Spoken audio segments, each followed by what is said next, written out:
Ćao! Sada je 20 do 10 i vodim vas kroz jedan svoj radni dan. Odlučila sam se danas da snimim kao neki vlog, zato što nemam puno posla, radim od 10 do 4, tako da nadam se lepom druženju danas, bukvalno mi sve lepotice dolaze i to je to. Sada ću malo da sredim ovaj neki lom ovde koji mi je ostao od juče.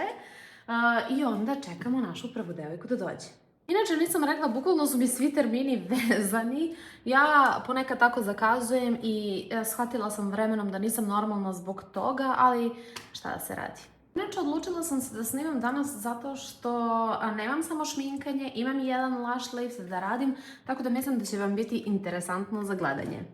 Ovo je bila prva devojka, preslatka je, moram da priznam. Ona je tražila nešto zeleno sa crvenim karminom, skroz nesvakidašnje i iskreno odlično izgleda. Druga devojka je želela više onako soft glam. Ovo je Lash Brow Lift koji sam radila i pogledajte kako dobro izgleda.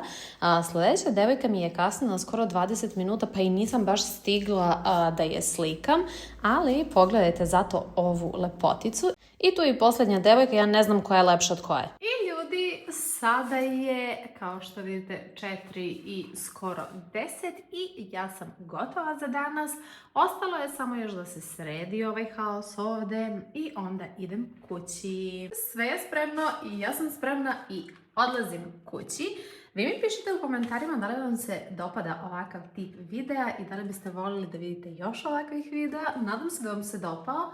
Ako želite još ovakvih videa da vidite, zapratite me i vidimo se uskoro. Ćao!